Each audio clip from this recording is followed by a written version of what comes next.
De la mano con el texto del mes pasado, que es el versículo 21, dice, reciban con mansedumbre la palabra implantada, la cual puede salvar sus almas.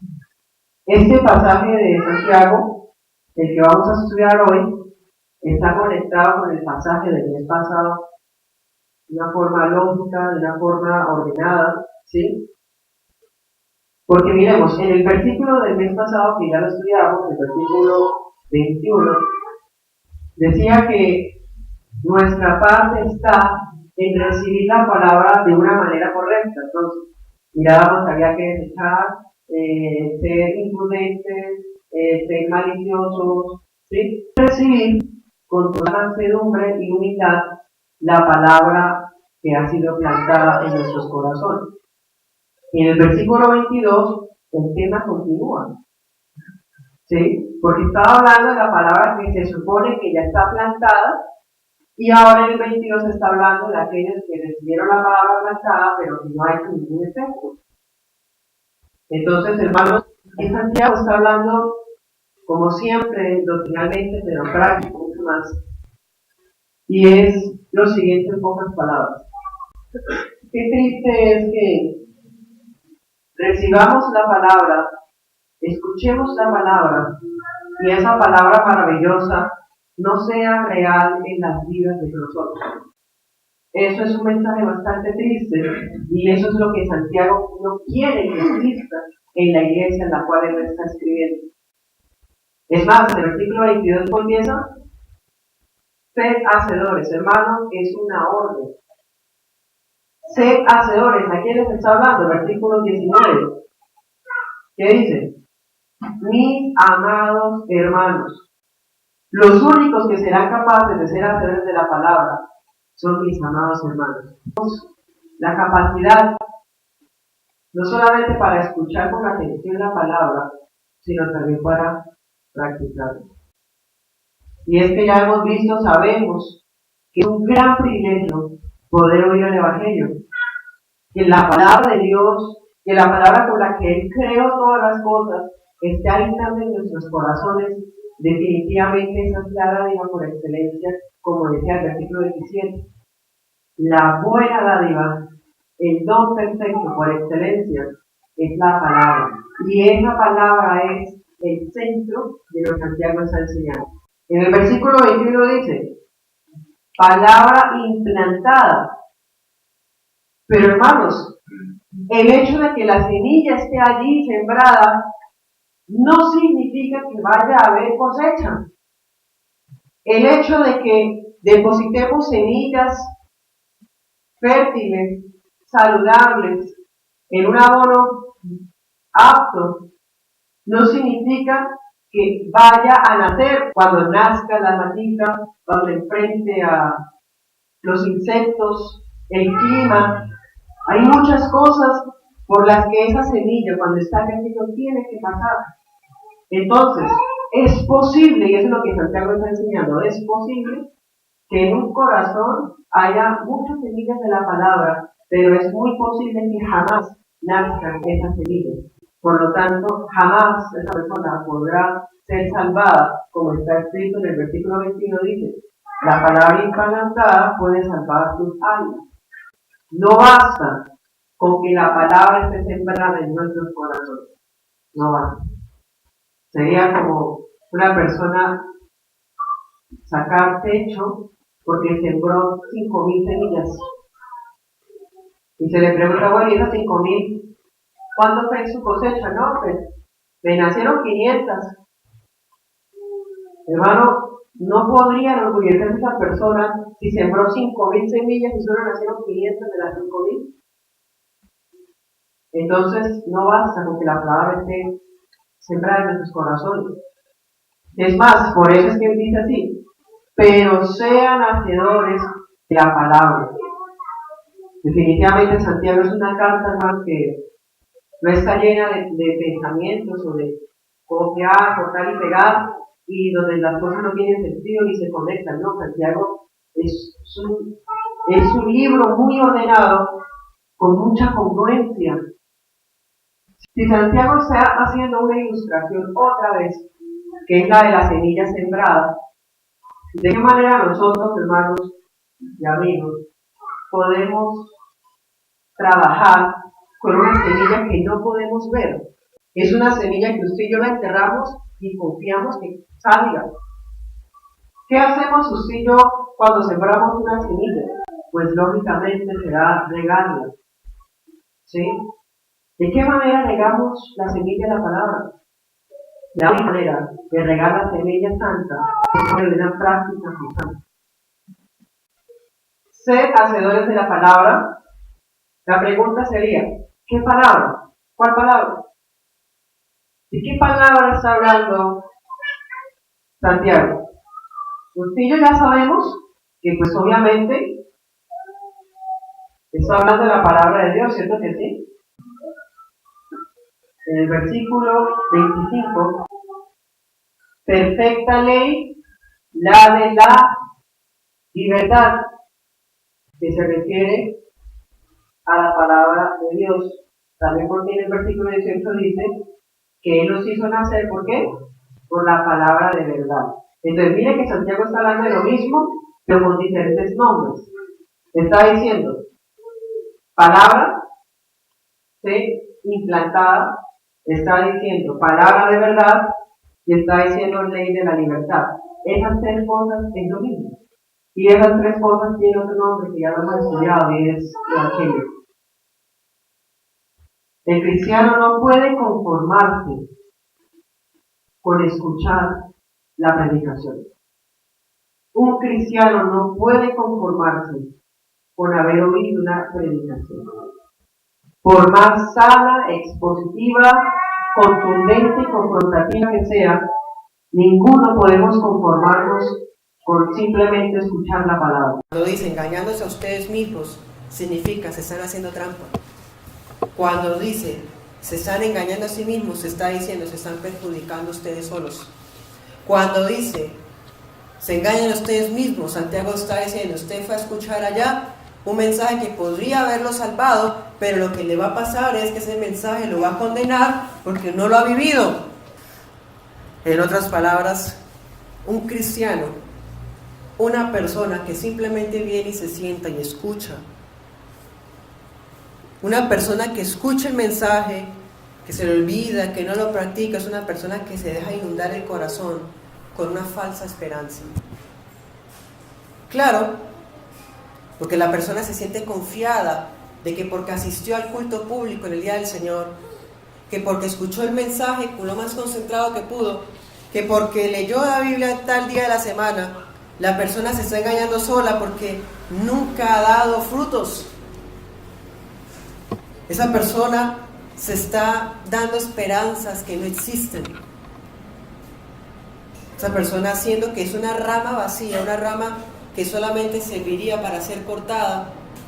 Esa persona cree que es una rama llena de frutos. Y la escritura es muy clara en el libro de Juan, en el libro de Mateo, de Lucas, dice que cuando no se dan frutos, hermanos, el hacha está puesta.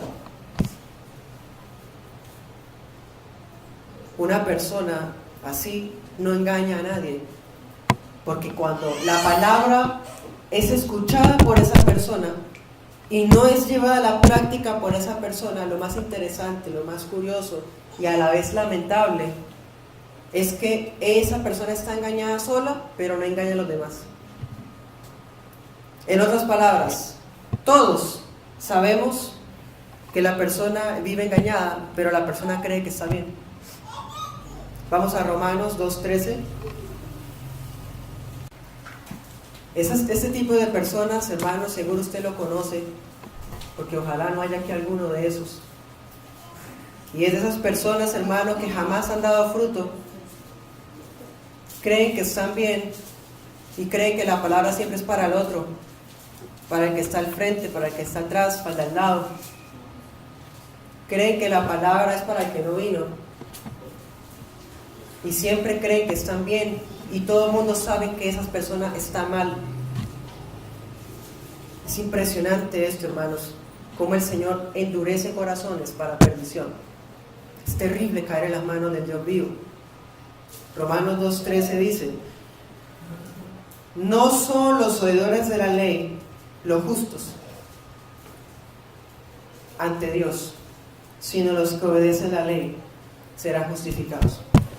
Los que oyen la ley, los que oyen la exposición del Evangelio, los que escuchan el Evangelio, la palabra, ellos no son justos. Los que simplemente oyen, no son. La iglesia no da testimonio de ellos. Pero ese tipo de personas sí dan testimonio de sí mismos. Es bastante lamentable cuando usted se encuentre con personas así, hermano, acuérdese de eso. Hace un tiempo escuché una persona que se jactaba diciendo que esa persona era muy sabia. O sea, esa persona decía, yo soy muy sabio, muy sabia, lo que sea. Yo practico la escritura, yo sé Biblia. No tengo que estar yendo a una iglesia porque yo soy sabio. Qué interesante. Porque un sabio nunca diría que es sabio.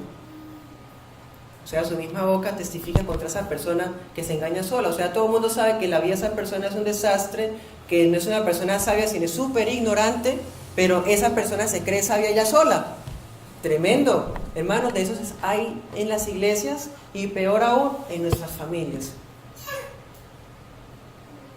¿Estamos entre esos? Ojalá que no sea así. Porque se engaña a la persona solita, se engaña solita. Pero todo el mundo sabe que la persona no da frutos. Bueno, Santiago acude a ejemplos que son de la vida real. ¿Qué ejemplo había puesto? El de la siembra. Sembrar una semilla. Recordemos esa actividad que tuvimos en el colegio cuando sembramos un frijol, ¿sí? Pero Santiago va más allá. La palabra es tan práctica, hermano, que Santiago está usando un ejemplo que está en nuestra vida cotidiana. ¿Cuál es? Verse en el espejo. Hermano, seguro que todos los días nos vemos al espejo.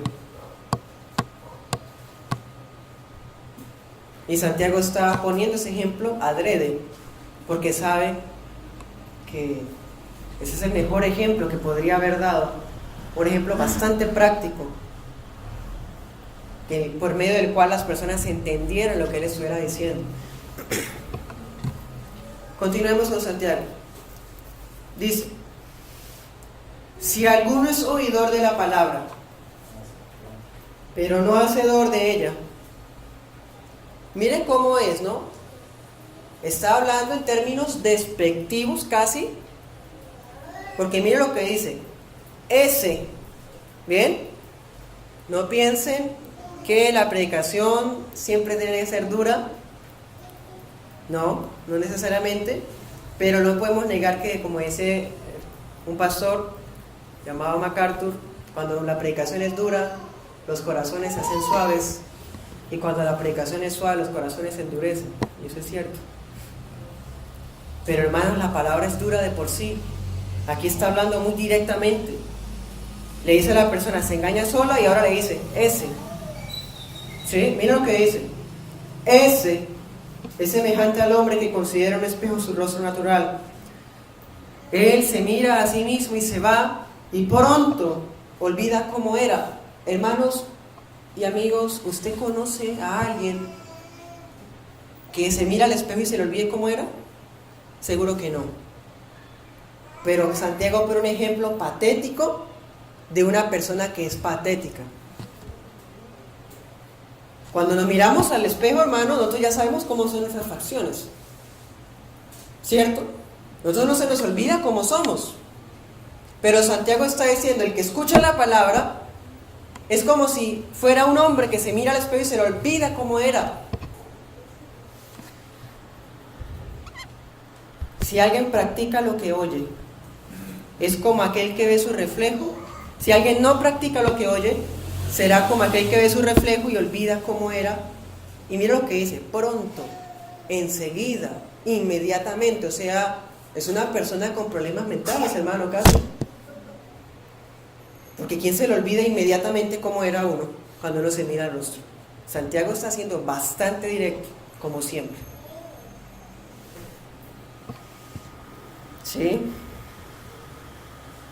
Parece un ejemplo absurdo, pero es que el carácter patético que tiene ese ejemplo es lo que una persona que se dice cristiana y que viene a una iglesia donde se predica el evangelio y su vida siempre es igual, eso es lo que es esa persona. Cuando la persona actúa así, está actuando igual a aquel varón que se mira el rostro en el espejo y se le olvidó cómo era. Es como si se hubiera echado un vistazo casual, no se hubiera detallado. Nosotros no hacemos eso. Si nosotros nos miramos al espejo, es para mirar de pronto que el cabello, de organizar el cabello, una espinilla, las mujeres, no sé, las cejas, los labios, bueno, no sé. Pero uno nunca se mira al espejo así. O sea, y sería muy complicado como arreglarse uno mirándose así de una forma fugaz. Entonces, esta persona, en el ejemplo de Santiago, dice que se mira casualmente, se va y olvida inmediatamente cómo era. ¿Sí? ¿Qué es lo que está diciendo Santiago? Hermanos, si entre ustedes hay un oidor olvidadizo, dígale a esa persona, y yo le digo a esa persona en el nombre de Jesús y con la autoridad del Espíritu Santo, que sea hacedora de la palabra. Dígale que sea hacedora de la palabra, porque esa persona está actuando como si se echara un vistazo en la prédica, como si escuchara la prédica, fuera un simpatizante con la prédica, pero se va y olvida inmediatamente qué clase de persona es. Y esa clase de personas se creen gran clase de personas. Vamos a Marcos capítulo 4, versículo 1. Bueno, anoten la cita, 4 del 1 al 9, esa es la parábola del sembrador. Vamos a leer la explicación para ir al caso de Santiago, ¿sí? Porque Santiago está haciendo una predicación y parece que él está cogiendo la parábola del sembrador, porque está hablando de una palabra sembrada, está hablando de una palabra que se olvida, o sea, Santiago está haciendo referencia a la parábola del sembrador, ¿sí? La pregunta es, vamos a descifrarlo. Ahorita Jesús nos va a hablar de ciertos tipos de tierra. Vamos a tratar de descifrar a cuál tierra se está refiriendo Santiago. Entonces miremos, versículo 13, Marcos 4:13. Les dijo, ¿no entienden esta parábola? ¿Cómo pues entenderán las otras? El sembrador es el que siembra la palabra. Los de junto al camino son aquellos en quienes se siembra la palabra, pero después que la oyen viene Satanás y quita la palabra que se sembró en sus corazones. De igual modo, los que fueron sembrados en pedregales son los que al oír la palabra la reciben con gozo momentáneamente, pero no tienen raíz en sí y no se mantienen firmes. Por eso cuando viene la tribulación o la persecución, por causa de la palabra tropiezan. 18. Los que fueron sembrados entre espinos son los que oyen la palabra, pero los afanes de este siglo, el engaño de las riquezas y las codicias de otras cosas entran y ahogan la palabra y la hacen infructuosa. 20. Y los que fueron sembrados en buena tierra son los que oyen la palabra, la reciben y dan fruto a 30, 60 y a 100 por uno. Hermanos, de los 4, ¿a cuál se está refiriendo Santiago? Al primero. Volvamos, versículo 13. Los de junto al camino son aquellos en quienes se siembra la palabra, pero después que la oyen viene Satanás y quita la palabra que se sembró en sus corazones. Santiago está haciendo referencia principalmente a esa tierra. Y la número 4, que son quienes, los de buena tierra, los que dan fruto a 30, 60, 100, son los bienaventurados de los que Santiago estaba hablando. Entonces vea, hermano, que cómo hay una unidad en las Escrituras. Cómo Santiago está citando la parábola del sembrador, cómo está hablando directamente a la iglesia y cómo está diciendo sean hacedores, es decir, hagan lo posible por ser la cuarta tierra, no sean como esa primera, que la semilla cae ahí, pero vienen las aves de los cielos y se la roban porque quedó ahí, se le olvidó, se miró al espejo, se le olvidó cómo era y se fue. Entonces podemos ver, hermanos, que en toda iglesia hay esos 4 tipos de tierra. La pregunta es, ¿quién es usted? ¿Usted cuál es? Y esa pregunta, hermano, está vigente, late cada predicación que usted viene a escuchar. Porque esto aquí no es una salida familiar de fin de semana a sentarnos a escuchar a una persona ya hablando cosas que ya sabemos que siempre llegan a lo mismo. No. Esas palabras tienen un propósito específico. Depende de qué tipo de tierra es en la que haya caído. El sembrador, hermano, sale y siembra la semilla. Yo la siembro, la tiro, pero yo no tengo ni idea cómo ni dónde cae esa semilla, hermano. Entonces, dependiendo de qué tipo de tierra sea usted, esos serán los resultados. Y los resultados los ve todo el mundo. A no ser que se engañe a sí mismo. Volvamos a Santiago.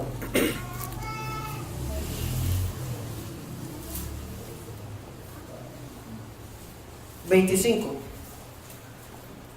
Pero, ¿sí? Ese pero demuestra que hay un contraste, demuestra que hay una diferencia, demuestra que está hablando ahora de otro tipo de persona.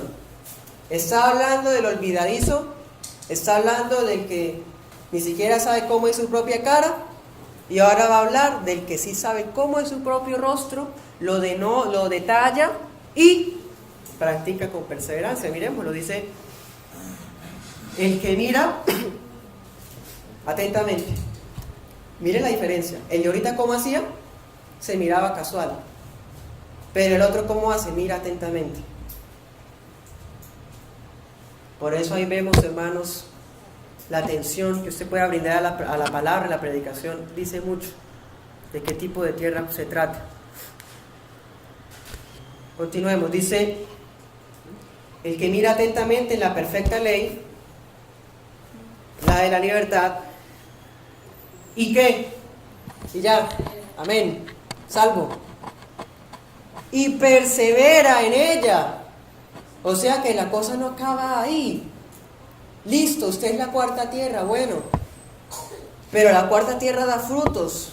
Esos frutos, de acuerdo a Santiago, se llama perseverancia. De hecho, esa es la P del tulip, la perseverancia de los santos.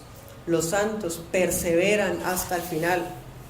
Ningún santo, hermano, va a estar contento con el Señor 2 años y al tercer año se le olvidó y vive como alguien que jamás hubiera escuchado el mensaje. No. Los salvos, los santos, los cristianos, los hermanos amados míos, practican la palabra, perseveran en ella. ¿Qué más dice? No siendo oidor olvidadizo, sino hacedor de la obra. ¿Qué más dice? La promesa, ahí viene la promesa, ese será bienaventurado lo que hace. Entonces, esa promesa, hermano, que conste que está en lo último, a la gente le fascina, hermano, ese tipo de promesas. Entonces, será bienaventurado lo que hace, y lo pega en ese lado nomás. No, habla de otras cosas. En el 21 había dicho recibir con mansedumbre. En el 25 dice mirar atentamente. En el 25 dice perseverar en ella, ¿sí? En el 25 dice no siendo olvidadizo. En el 25 dice siendo hacedor. Entonces, ¿cómo se atreve a robarse promesas o bienaventuranzas que no tienen? Porque se engañan a sí mismos. Es que un cristiano, hermano, no anda por ahí diciendo yo soy bienaventurado. Un cristiano no anda por ahí diciendo yo tengo promesas de Dios en mi vida. Un cristiano no anda diciendo eso, hermano, es una realidad. En cambio, el que sí se jacta de ello, generalmente, es aquellos que se engañan solos. Entonces, el que practica lo que ha oído es como aquel que se mira fijamente. Ese atentamente se puede traducir como fijamente y se puede traducir también como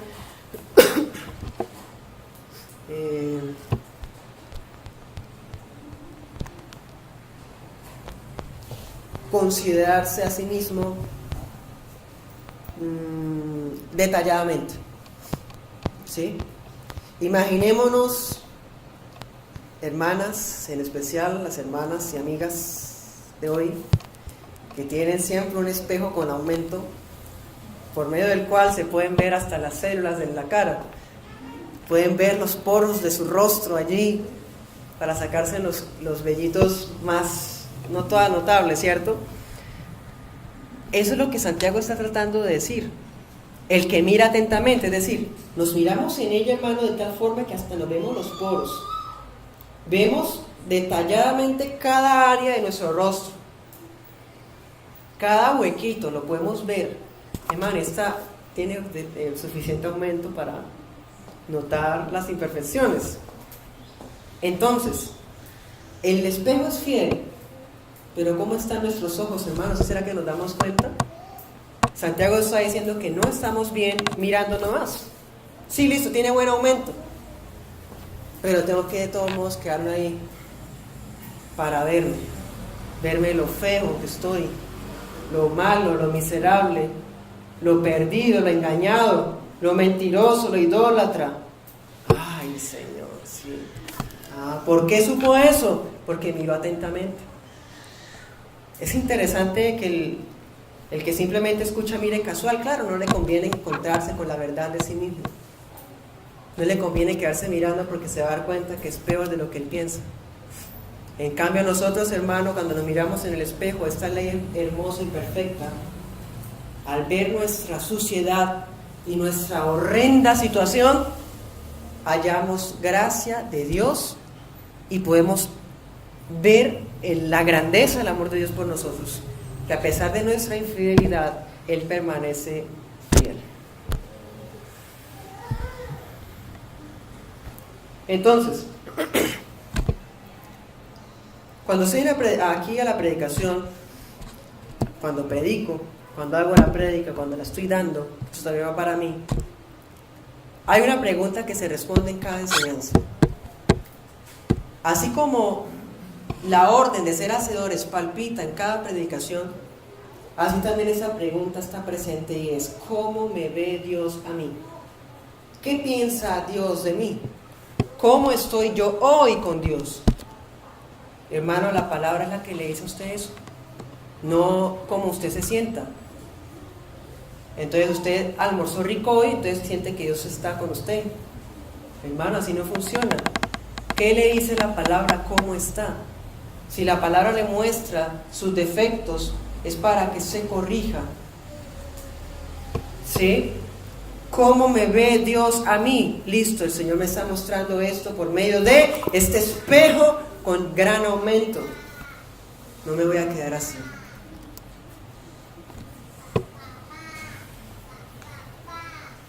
Entonces, hermanos, esto demuestra que no requerimos, no necesitamos otra palabra profética ni de un oráculo divino que nos dé a conocer nuestro estado. ¿Eso qué significa? Pues gracias a Dios la mayoría de ustedes no tuvo que experimentar esas situaciones patéticas, bochornosas y falsas que hay en varias sectas, en donde las personas tratan de adivinarle la situación a las otras personas por medio de falsas profecías. Entonces las personas, cuando en la prédica, tienen miedo de que en cualquier momento el predicador, Dios le muestre algo y le diga delante de todos eso. Eso es una actitud y un contexto totalmente tonto, antibíblico, porque así no funciona. De eso se encarga la palabra, hermano.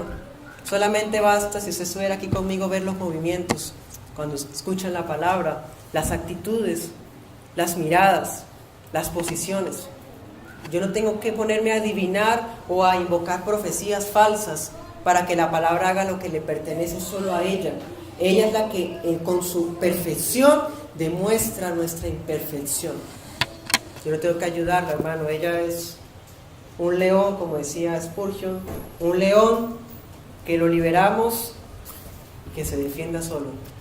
Yo solamente, hermano, le quito la correa a este león y él es el que hace lo que debe hacer. Yo no tengo que ayudarlo. Vamos a Hebreos 4:12, ahí atrásito.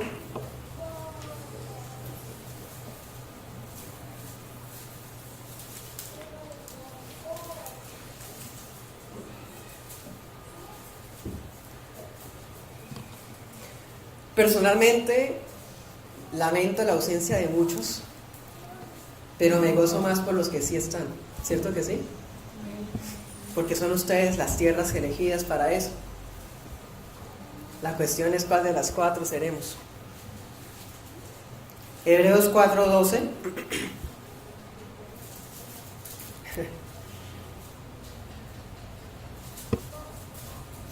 Aquí está lo que le estoy diciendo. Dice, la palabra de Dios, ¿sí?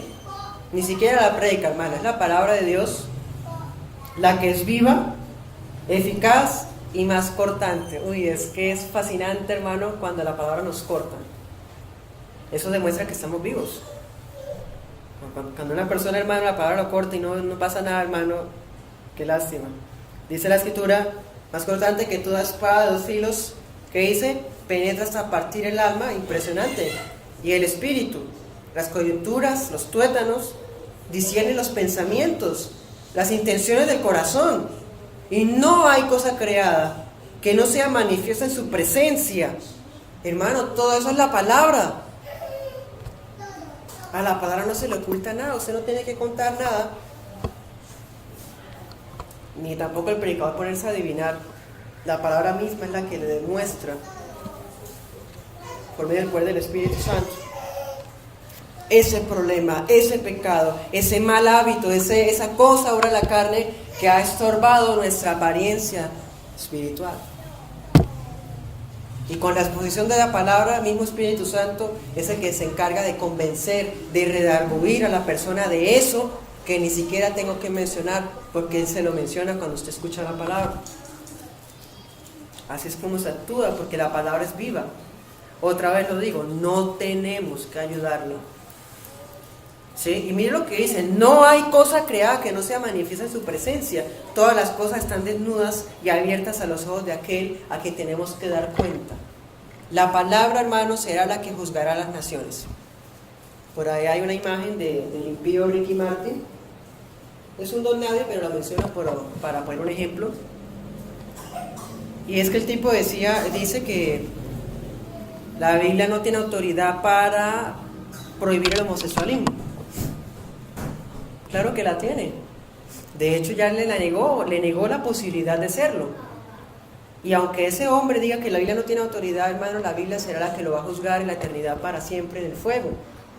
O sea, así la persona pretenda escaparse de la autoridad de las Escrituras son universales, quiera o no quiera. Eso es un decreto, hermano, un edicto real al cual no le está preguntando a la gente si quieren o no, si lo aceptan o no. Eso es ridículo.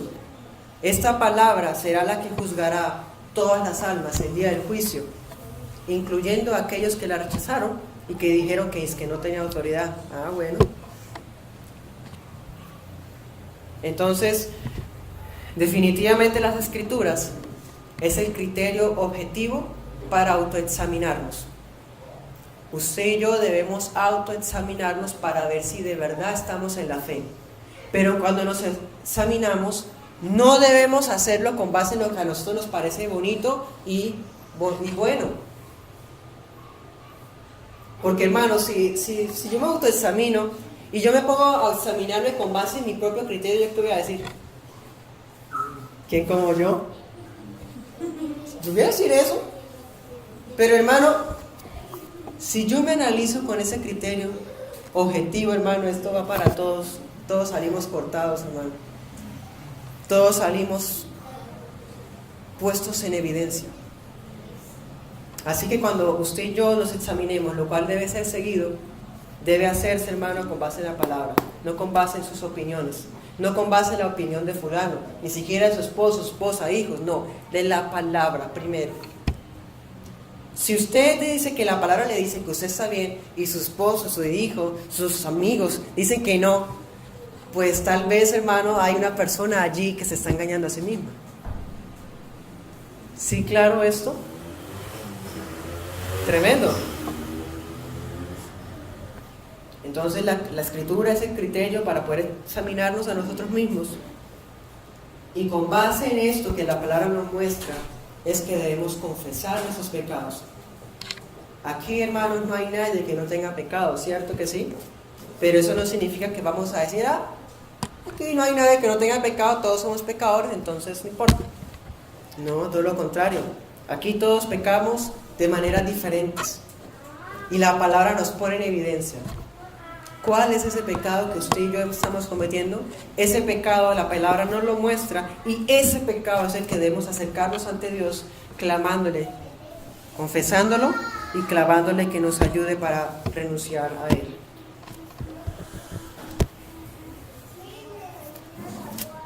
Volvamos a Santiago.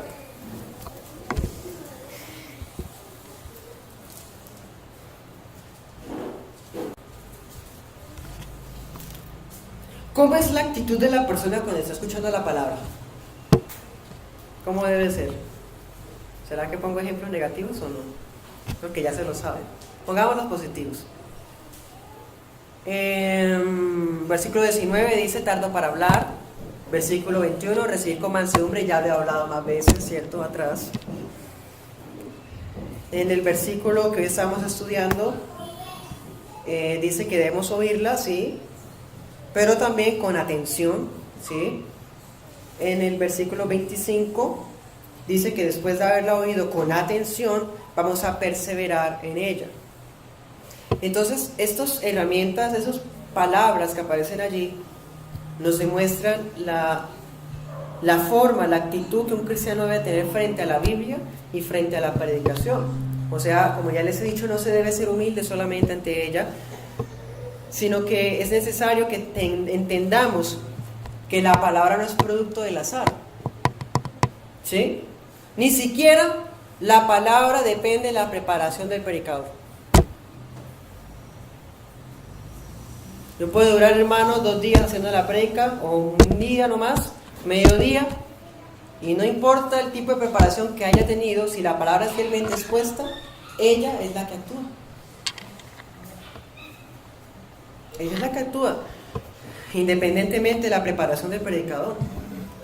O sea, tampoco es algo del azar. Usted está acá y fijo, se predicó, eso es porque usted vino, ¿no? Usted ya sabe que el primer domingo del mes es Santiago, y vamos en orden, versículo por versículo. Vemos que no es del azar, es algo que la Escritura nos habla siempre. Así habláramos, hermano, de Génesis ayer, y esta mañana estudiamos Génesis, y Génesis, hermano, vivo, está vivo, pudimos sentir cómo palpitaba, y nos hablaba el Señor por medio de Génesis. También nos puede hablar por medio de la predicación de cualquier texto de las Escrituras. Entonces, no depende del predicador, no depende del azar. La palabra trae efectos. Eso sí, nosotros debemos fijarnos con mucha atención. Esa actitud es un clásico en las congregaciones donde no se preocupan por dar un evangelio sano, bíblico, fiel. Son personas que están en busca de escuchar el mensaje de la predicación y están pendientes de 2 cosas. Hay unas cosas que pude ver cuando estuve, porque aquí la mayoría de los que estamos aquí provenimos de sitios donde se predicaba el mensaje de una forma muy extraña, diferente a lo que la Biblia ordena, pero hay 2 cosas que podríamos resumirlas, usted también me podría apoyar con eso. Y es que cuando las personas están allá sentadas, escuchando a esa persona hablando de su testimonio, sus opiniones y de sus revelaciones, la persona que está sentada escuchando está pendiente de 2 cosas. Primero, de cualquier cosa que se esté diciendo en contra de ella. Y segundo, de las promesas. Eso. Entonces la persona está allá, ese hombre o mujer también, allá. En esos sitios, allá se ponen a hablar, y la persona que se sentada allá está pendiente si por si hay alguna sátira allí contra ella, contra algún conocido, ya sé por qué le dijo porque estaba fulano, sino que está pendiente también en busca de promesas para decir el famoso amén, redundante, que se escuche el eco del amén que recibió la promesa. Pues hermanos, eso no funciona acá. No funciona en una iglesia bíblica, porque así usted diga amén o no lo diga, la palabra es para usted y punto. ¿Sí? Así yo no diga amén o lo diga, la palabra me confrontó y punto. Si yo no fui confrontado es porque no miré con atención. Y si no miré con atención, hermano, entonces el problema está en mí. Porque la palabra fue expuesta. Por eso les digo, no depende del predicador, del azar. ¿Cuál es la actitud? ¿Está pendiente de las palabras bonitas? No. Nosotros debemos mirar atentamente en la perfecta ley, es decir, detallar nuestras vidas aquí. Detallarlas, la Biblia tiene mucho que decir de nosotros. Y les digo, no es bueno. La mayoría es malo. ¿Y para qué hace eso? Para que sepamos que solos no podemos y que tenemos que salir corriendo a Cristo. Esa es la razón. Una persona en la universidad una vez me dijo: Noel, ser cristiano es muy difícil. Ese ejemplo creo que ya lo he puesto antes. Cumplir los estándares de Dios es imposible porque son muy altos. Claro, son muy altos y son imposibles de alcanzar. ¿Saben por qué? Para demostrarnos que solamente podemos con Cristo y punto. Que solamente en Cristo somos justificados y solamente con Cristo es que tenemos acceso ante el Padre. Así que la palabra nos muestra tal cual somos, ni siquiera solamente para juzgarnos, sino para darnos a entender a las malas, si es necesario, que tenemos que salir corriendo hacia Cristo Jesús, el único camino hacia el Padre. Entonces, si la persona no quiere mirar atentamente la perfecta ley, ¿por qué va a correr a Cristo? Si él cree que es bonito, si esa persona cree que es muy buena gente, ¿para qué corre a Cristo si está bien? En cambio, hermano, cuando nos damos cuenta de cuán mal estamos con ese espejo infalible, hermanos, a las buenas, a las malas, pero salimos corriendo ante los brazos del Señor de señores, postrados ante Él en gratitud. Entonces, nos dejamos detallar plenamente por las Escrituras y podernos ver completamente bajo el estándar de la palabra. Entonces, para terminar les digo lo siguiente: la falta de atención en la predicación, la falta de identificación con el mensaje, es decir, esa palabra estuvo muy bonita y la habló, pues sí, que no hay que ser olvidadizos. Y yo sentí que esa palabra me confrontó.